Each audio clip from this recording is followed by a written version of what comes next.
Welcome to part 2 of how to strum in the most effective way in order to have the most fun while you play the guitar. Let's dive right in. You have to know how to count music. If you don't know how to count music, you're not going to be able to do these rhythms because you're going to be too confused. So I'm going to throw on a song. Slow Dancing in a Burning Room by John Mayer is a great song. It's nice and slow. You can hear the snare drum and everything. I got to put the headphones on for this. 2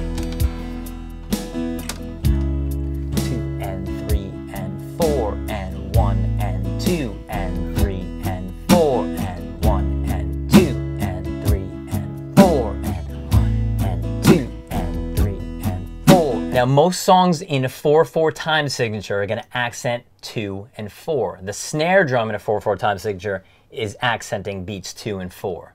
All right, so it's going to go like this. Now we're going to take it a step further. 1 and 2 and 3 and 4 and 1 and 2 and 3 and 4 and...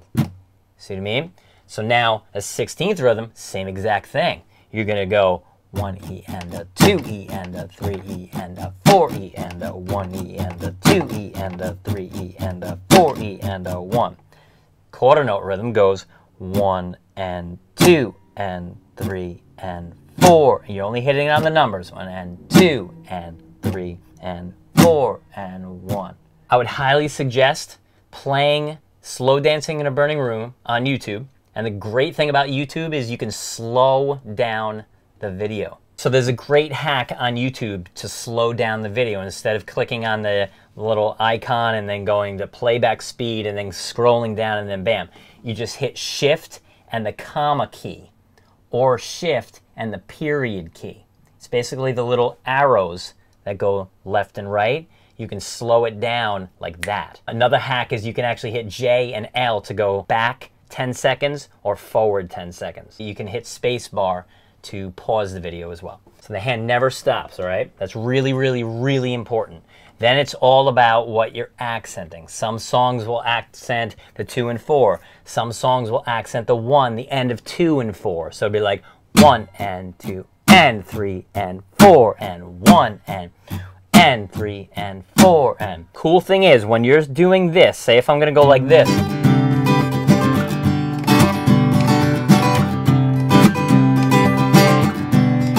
Watch this, here's an eighth. 1 and 2 and 3 and 4 and 1. Just downstrokes, that's it. Here's a 16th.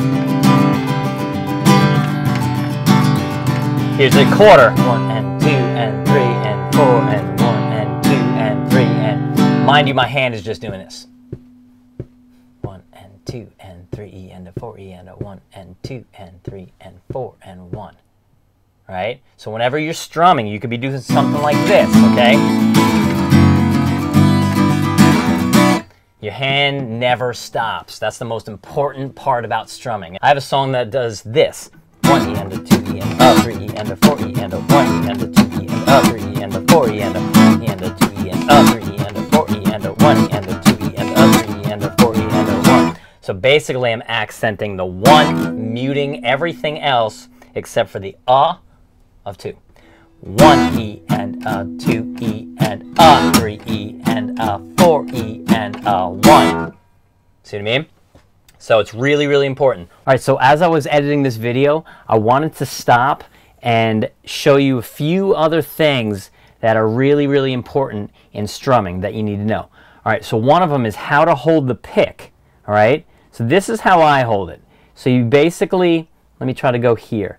If you point at me, and then you go like this and point back at yourself, you're going to put the pick like this, like that.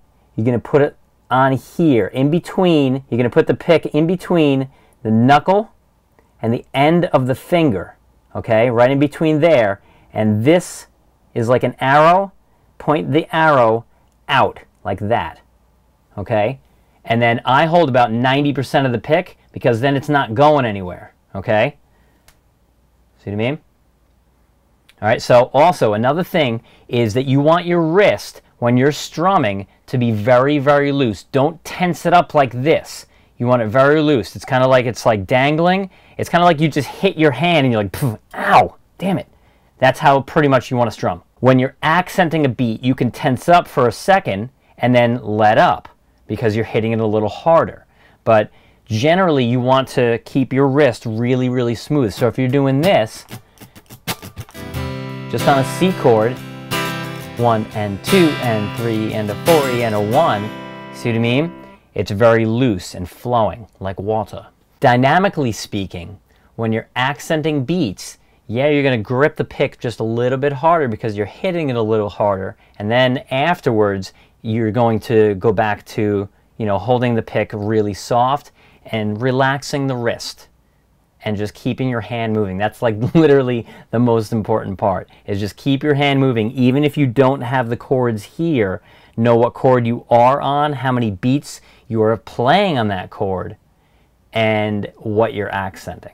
I also want to give a shout out to a couple of my friends, Scott and Andrew, for giving me some suggestions on what to teach and how to show it in the most effective way. So thanks, guys. And the cool thing is, you can do this and mute the strings to any song. As long as you can count the song, one end. Just remember, one end, every time you count one end, it's just down, down. Yes, some songs go one end, but that's about 10% of songs, and we can get to that later. In strumming, there's a lot more to strumming, but this is the basics. This is the foundation. It's like building a house. You have to have a good foundation. This is your foundation. Let me show you one more thing of how important rhythm is. Rhythm is everything in music, okay? The better we are rhythmically, the better musicians we're going to be, hands down.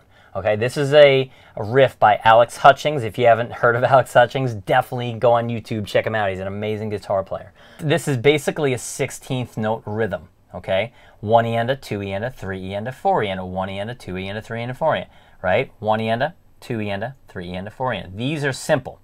These are not so simple. This one is 1 E and a, and then you rest on beat 2. You come in on the E and go E and a.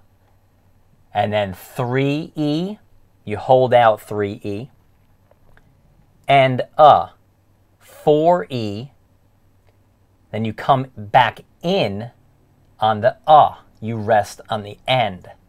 And mind you, he's doing this at 120 BPM, which is like really, really fast. 120 BPM is this.